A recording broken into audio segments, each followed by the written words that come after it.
Hi friends, welcome back to my channel cooking with Nash Alam. उम्मीद करती हूँ आप सब खैरियत से होंगे। फ्रेंड्स, आज मैं आपके साथ शेयर करूंगी बहुत ही डिलीशियस साबूदाना खीर, जो कि बहुत आसानी से बन जाती है। बच्चे बड़े सभी शौक से खाते हैं। आप लोग भी इसे ज़रूर ट्राई कीजिएगा, बहुत ही जायकेदार बनती है। तो चलिए फिर रेसिपी को बनाना स्टार्ट करते हैं। इस बाउल में हम आधा कप साबूदाना डालेंगे और इसमें पानी डाल के एक दफ़ा हल्के हाथ से इसे वॉश कर लेंगे। बहुत ज़्यादा मसल के इसे नहीं वॉश करना है, बस आराम से हल्के हाथ से इसे वॉश कर लें। मैंने इसे वॉश करके इसका पानी फेंक दिया है। अब इसमें 1 कप पानी डालेंगे और इसे भीगने रख देंगे तकरीबन 1 घंटे के लिए।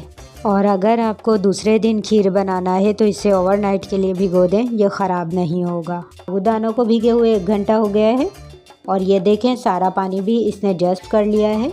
और इस तरह अगर आप दाने को दबा के देखें तो ये आराम से मैश भी हो रहा है, यानी ये अच्छी तरह से भीग चुका है। अब इसकी खीर बनाना स्टार्ट करते हैं। तो सबसे पहले इस पॉट में हम 1 टीस्पून घी डालेंगे। अगर आपके पास देसी घी हो तो वो डाल लीजिए।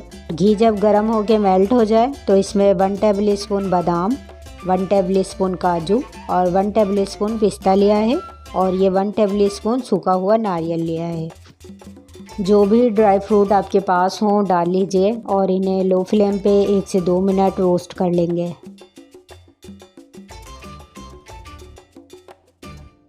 और देखें इन्हें रोस्ट होने में सिर्फ 1 से 2 मिनट ही लगे हैं।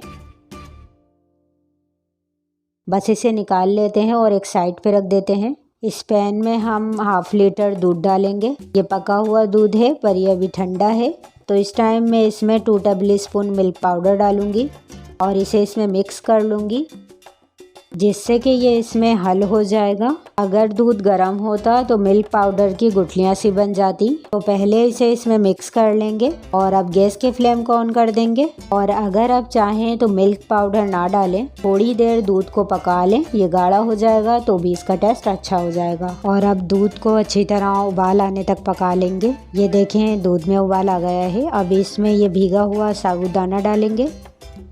ये अभी वाइट पल्स की तरह है, पर ये जैसे जैसे इसमें पकेगा तो ये ट्रांसपेरेंट हो जाएगा। इसे मिक्स कर लेते हैं और मीडियम हीट पे इसे पकाएंगे।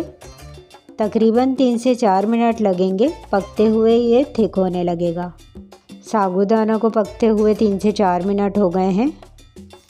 अब इसमें ड्राई फ्रूट जो हमने रोस्ट करके रखे ये ऐड कर देंगे और थोड़े से मैंने हटा लिए हैं गार्निशिंग के लिए। इसे मिक्स करें और कवर कर दें और लो फ्लेम पे इसे पकने रख देंगे तकरीबन 8 से 10 मिनट। और 10 मिनट बाद इसका कवर हटा के इसे मिक्स करते हैं और चेक कर लेते हैं कि साबूदाना कैसा पका है। मैंने एक दाने को प्रेस करके देखा है तो ये सॉफ्ट हो रहा है, यानी ये अच्छी तरह से पक चुका है। अब इसमें 2 चुटकी इलायची का पाउडर डालेंगे और इसे मिक्स कर लेंगे। आधा कप शक्कर ऐड करेंगे। मिक्स करें ताकि चीनी इसमें डिज़ोल्व हो जाए। और 3 से 4 मिनट मज़ीद मैंने इसे पका लिया है और चीनी भी इसमें हल हो गई है। तो गैस के फ्लेम को ऑफ कर देंगे और इसमें 2 से 3 ड्रॉप केवड़ा एसेंस डालेंगे और इसे मिक्स कर लेंगे। तो देखा आपने कितनी आसानी से ये साबूदाना खीर बन गई। अब इसे सर्व कर लेती हूँ और आप लोगों को दिखाती हूँ।